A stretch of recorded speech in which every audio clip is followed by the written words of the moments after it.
दोस्तों हाल ही में एक वीडियो के माध्यम से मैं आप लोगों को बताया था कि किस तरीके से हिंदुस्तान एरोनॉटिक्स लिमिटेड की तरफ से जानकारी दिया गया है कि तेजस मार्क 1 एयरक्राफ्ट 2 में कौन से हथियार लगाया जा रहा है और कौन से हथियारों को भविष्य में लगाया जाएगा। जहां पे दोस्तों उस वीडियो में आप लोगों को हिंदुस्तान एरोनॉटिक्स लिमिटेड की तरफ से पब्लिक किया गया कई तरीके के जानकारियों के बारे में बताया, तो वहीं पे दोस्तों अब खबर आ रहा है कि हिंदुस्तान एरोनॉटिक्स लिमिटेड की तरफ से लगभग इसी तरीके का जानकारी लाइट कॉम्बैट हेलीकॉप्टर को लेकर दिया गया है। मतलब लाइट कॉम्बैट हेलीकॉप्टरों में किस तरीके के हथियारों का इस्तेमाल हिंदुस्तान एरोनॉटिक्स लिमिटेड की तरफ से किया जा रहा है और इन हथियारों का क्या खासियत है। पर दोस्तों ये जो जानकारी है इसमें सबसे बड़ा बात निकल के बाहर ये आ रहा है कि हिंदुस्तान एरोनॉटिक्स लिमिटेड के हल्के वजन के जो अटैक हेलीकॉप्टर है ये अब एपाचे जैसे भारी वजन के हेलीकॉप्टरों के बराबर के मिसाइलों को कैरी करने में समर्थ है। दोस्तों आज के इस वीडियो में आप लोगों को बताऊंगा किस तरीके से हिंदुस्तान एरोनॉटिक्स लिमिटेड के द्वारा हल्के वजन के होने के बावजूद फायर पावर में लाइट कॉम्बैट हेलीकॉप्टर को एपाचे के बराबर लाया गया। तो डिटेल में जानने के लिए वीडियो के आखिर तक बने रहिए और चैनल को सब्सक्राइब और वीडियो को लाइक जरूर कीजिए। दोस्तों हिंदुस्तान एरोनॉटिक्स लिमिटेड के द्वारा Africa aerospace and defence exhibition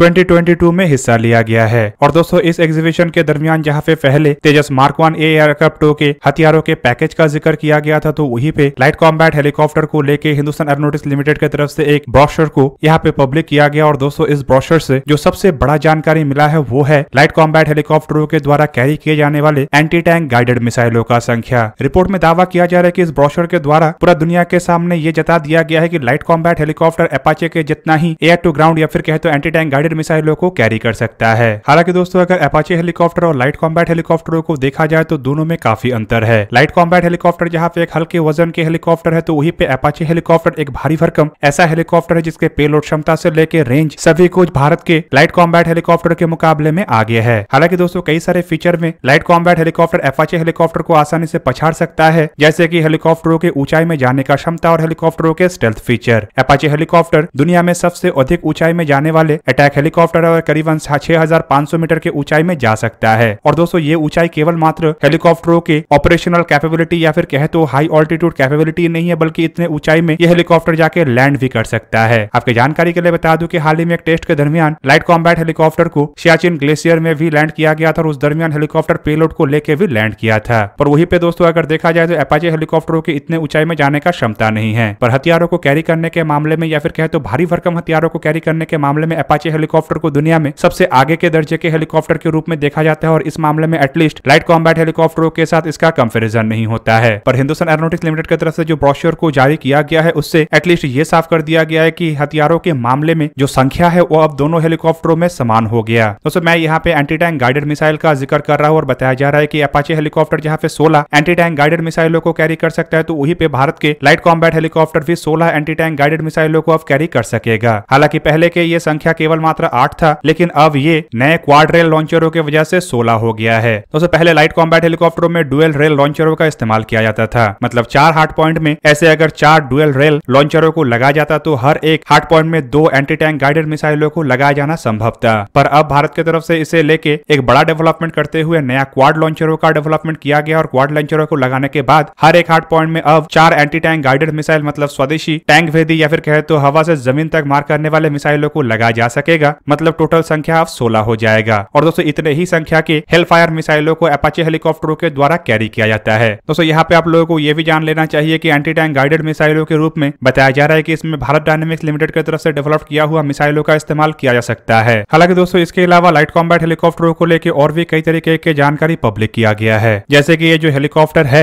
इसमें टोटल 4 हार्ड पॉइंट है, मतलब 4 ऐसे पोजीशन है जहाँ पे हथियारों को लगाया जा सकता है। और इसके अलावा हेलीकॉप्टर के मध्य भाग में आगे के तरफ एक 20 मिलीमीटर के टॉरेट माउंटेड गन का इस्तेमाल किया गया है, जो पायलट के इशारे पे अलग अलग दिशाओं में घूम सकता है। दोस्तों रिपोर्ट के मुताबिक ये जो लाइट कॉम्बैट हेलीकॉप्टर है ये अपने हथियारों के पैकेज में air to air missile, anti tank guided missile, air to ground rocket, free fragmentation bomb, high speed low drag श्रेणी के बॉम्ब को कैरी कर सकता है। तो वहीं पे दोस्तों इन हार्ड पॉइंट्स में या फिर कहे तो पेलॉन्स में फ्यूल टैंक्स को भी लगाया जा सकता है। दोस्तों ये जो 4 हार्ड पॉइंट्स है उनमें बाहर के दोनों हार्ड पॉइंट्स में केवल मात्र एयर टू एयर मिसाइलों को लगाया जा सकता है। और रिपोर्ट के मुताबिक ऐसे हर एक हार्ड पॉइंट में 2-2 एयर टू एयर मिसाइल, मतलब कुल मिला के इन हेलीकॉप्टरों के द्वारा 4 एयर टू एयर मिसाइलों को कैरी किया जा सकता है। हालांकि दोस्तों इसके अलावा जो हथियार है जैसे कि 70 मिलीमीटर के रॉकेट, ये असल में चारों हार्ड पॉइंटों में लगाया जा सकता है। बेसिकली जिस रॉकेट पॉड का इस्तेमाल इन हेलीकॉप्टरों के द्वारा किया जाएगा उनमें से हर एक पॉड में 12 ऐसे 70 मिलीमीटर के रॉकेट्स को लगाया जा सकेगा। मतलब कुल मिला के अगर देखा जाए तो चारों हार्ड पॉइंट में अगर 4 ऐसे रॉकेट लॉन्चरों को लगाया जाता है तो लाइट कॉम्बैट हेलीकॉप्टर के द्वारा 48 70 मिलीमीटर के रॉकेट को कैरी किया जा सकेगा। एंटी टैंक गाइडेड मिसाइल के रूप में बताया जा रहा है कि इसके चारों ही हार्ड पॉइंट में क्वाड रेल लॉन्चरों को लगाया जा सकता है, मतलब हर एक हार्ड पॉइंट में 4-4 ऐसे एंटी टैंक गाइडेड मिसाइलों को लगाया जा सकता है। पर दोस्तों वहीं पे 250 किलोग्राम के प्री फ्रेगमेंटेशन बॉम्ब्स को लेकर बताया जा रहा है कि केवल मात्र अंदरूनी 2 हार्ड पॉइंट में ऐसे 2 बॉम्ब्स को लगाया जा सकता है, जबकि हाई स्पीड लोड रैक श्रेणी के 250 किलोग्राम के बॉम्ब को लेकर भी वही रिपोर्ट है और इसके अंदरूनी 2 हार्ड पॉइंटों में ही ऐसे बॉम्ब्स को लगाया जा सकता है। जबकि फ्यूल टैंक को लेकर भी सेम हार्ड पॉइंट का इस्तेमाल किया जा सकता है और अंदरूनी दोनों हार्ड पॉइंटों में 2 फ्यूल टैंक को लगाया जा सकता है, जो कि हेलीकॉप्टरों के रेंज को बढ़ा सकता है। हालांकि दोस्तों हार्ड पॉइंटों के जो कॉन्फ़िगरेशन है उसके अंतर्गत हेलीकॉप्टरों को एकत्रित रूप में air to air missile, rocket, air to air missile, anti tank guided missile और रॉकेट से लैस किया जा सकता है। हालांकि इसके अलावा केवल मात्र रॉकेट या केवल मात्र एंटी टैंक गाइडेड मिसाइलों से भी हेलीकॉप्टरों को लैस किया जा सकता है, जबकि कॉम्बिनेशन के रूप में एयर टू एयर मिसाइल और प्री फ्रेगमेंटेशन बॉम्ब और air to air missile high speed load rack श्रेणी के बॉम्ब्स को भी इसमें लगाया जा सकता है और बाहरी हार्ड पॉइंटों में हथियारों के साथ अंदरूनी हार्ड पॉइंटों में फ्यूल टैंक को भी लगाया जा सकता है। दोस्तों हिंदुस्तान एरोनॉटिक्स लिमिटेड की तरफ से डेवलप किए गए लाइट कॉम्बैट हेलीकॉप्टर के और कुछ फीचर के बारे में हम जानने का कोशिश करेंगे तो हमें पता चलेगा कि लाइट कॉम्बैट हेलीकॉप्टर असल में हिंदुस्तान एरोनॉटिक्स लिमिटेड की तरफ से डिजाइन और डेवलप किया हुआ एक मल्टी रोल अटैक हेलीकॉप्टर है, जिसे इंडियन आर्मी और इंडियन एयरफोर्स की आवश्यकताओं को ध्यान में रखते हुए बनाया गया था। हेलीकॉप्टर को आवश्यकता असल में कारगिल की लड़ाई के बाद ही महसूस हो गया था और तब एक ऐसे हेलीकॉप्टर को बनाने का इरादे का जिक्र किया गया जो हाई ऑल्टीट्यूड में जाके पहाड़ में छुपे हुए दुश्मनों को मार गिरा सके। बेसिकली दोस्तों ये जो हेलीकॉप्टर है इसके डिजाइन का काम rotary wing research and design centre की तरफ से किया गया है, जबकि इसके जो फर्स्ट फ्लाइट है वो 29 मार्च 2010 में हुआ। हेलीकॉप्टर को 2021 से इंडियन आर्म फोर्सेस में शामिल करना भी शुरू कर दिया गया है। रिपोर्ट के मुताबिक ऑलरेडी हेलीकॉप्टर इंडियन आर्मी में शामिल हो चुका है और कुछ ही दिनों में इंडियन एयरफोर्स में भी शामिल होने जा रहा है। अब तक दोस्तों ऐसे करीबन 9 हेलीकॉप्टरों का निर्माण किया जा चुका है, जिनमें टेक्नोलॉजी डेमोन्स्ट्रेशन से शुरू करके लिमिटेड सीरीज प्रोडक्शन सीरीज भी शामिल है। हालांकि इसके अलावा 15 लिमिटेड सीरीज प्रोडक्शन हेलीकॉप्टरों का ऑर्डर भी दिया गया है, जिनमें 10 हेलीकॉप्टर जहां पे इंडियन एयरफोर्स को मिलेगा तो वहीं पे 5 हेलीकॉप्टर इंडियन आर्मी को मिलेगा। दोस्तों इन हेलीकॉप्टरों के अगर फीचर को देखा जाए तो इसे फ्लाई करने के लिए 2 क्रू मेंबर का आवश्यकता होता है, जबकि इसके आकार को अगर देखा जाए तो इसका लंबाई 15.8 मीटर मतलब 51 फीट 10 इंच है, तो वहीं पे इसका विंग स्पैन 4.6 मीटर मतलब 15 फीट 1 इंच है। हेलीकॉप्टर की हाइट करीब 4.7 मीटर मतलब 15 फीट 5 इंच है, तो वहीं पे इसके एम्प्टी वेट 2250 किलोग्राम है। हेलीकॉप्टर के maximum take off weight 5800 kilogram है और इसके पेलोड क्षमता 1750 किलोग्राम है। वहीं पे दूसरी तरफ अगर देखा जाए तो हेलीकॉप्टर में 2 हेल टर्बोमेका शक्ति 1H1 इंजनों का इस्तेमाल किया गया, जिनमें से हर एक इंजन का क्षमता 1032 किलोवाट या फिर कहे तो 1384 हॉर्स पावर है। हेलीकॉप्टर में एक मेन रोटेटर का इस्तेमाल किया गया, जिसका डायमीटर 13.2 मीटर मतलब 43 फीट 4 इंच है। दोस्तों इन दोनों इंजन और रोटेटर के सहारे जो हेलीकॉप्टर है अधिकतम 268 किलोमीटर पर आवर मतलब 167 माइल पर आवर की रफ्तार में उड़ान भर सकता है। जबकि हेलीकॉप्टर के रेंज को लेकर बताया जाता है कि ये 550 किलोमीटर के रेंज में हथियारों के साथ ऑपरेट कर सकता है, जबकि इसका एंड्योरेंस 3 आवर 10 मिनट है, मतलब ये 3 घंटा 10 मिनट तक लगातार उड़ान भर सकता है। हेलीकॉप्टर के ऊंचाई में जाने का क्षमता करीबन 6500 मीटर मतलब 21,300 फीट के आसपास है, तो वहीं पे इसके रेट ऑफ क्लाइम मतलब ऊपर में चढ़ाई का रफ्तार करीब 12 मीटर पर सेकंड या फिर कहे तो 2400 फीट पर मिनट है। दोस्तों हेलीकॉप्टरों में हथियारों का जिक्र मैं पहले ही कर चुका हूं, जिनमें एक 20 मिलीमीटर के कैनन और 4 हार्ड पॉइंट है, जबकि इसमें जो रॉकेट पॉड्स का इस्तेमाल किया जा रहा है उसमें FZ-275 लेजर गाइडेड रॉकेटों का इस्तेमाल किया जाएगा। एयर टू एयर मिसाइल के रूप में इसमें मिस्ट्रल मिसाइल और एंटी टैंक गाइडेड मिसाइल के रूप में इसमें ध्रुवास्त्र का इस्तेमाल किया जाएगा। हालांकि जो बाकी बॉम्ब है उसमें क्लस्टर म्यूनिशन और अनगाइडेड बॉम्ब होगा, जबकि कुछ जगहों में यह भी बताया जाता है कि इसमें ग्रेनेड लॉन्चरों को भी लगाया जा सकता है। एवियोनिक्स के रूप में दोस्तों हेलीकॉप्टर में Elbit, compass, opto electronic suite, missile approach warning system, साव radar and laser warning system और चैफ एंड फ्लेयर का इस्तेमाल किया गया है। और दोस्तों ऑर्डर के रूप में बताया जा रहा है कि फिलहाल तो 15 हेलीकॉप्टरों के लिमिटेड सीरीज प्रोडक्शन के रूप में ऑर्डर किया गया है, लेकिन इसके जो प्रोडक्शन वेरिएंट है उसे लेके बड़ा ऑर्डर का इरादा है और कम से कम एयरफोर्स के लिए 65 और आर्मी के लिए 95 ऐसे हेलीकॉप्टरों को और अतिरिक्त मात्रा में ऑर्डर किया जा सकता है, जबकि ये ऑर्डर और भी बढ़ सकता है और सब कुछ डिपेंड करता है हेलीकॉप्टरों के प्रोडक्शन शुरू होने के बाद और हेलीकॉप्टरों के आवश्यकताओं को देखते हुए। तो दोस्तों ये था आज का वीडियो। अगर आपको वीडियो अच्छा लगा तो लाइक कीजिए और मेरे चैनल को सब्सक्राइब कीजिए और साथ में बना हुआ बेल आइकन को भी प्रेस कर दीजिए ताकि आप मेरा वीडियो देख पाए सबसे पहले। जय हिंद।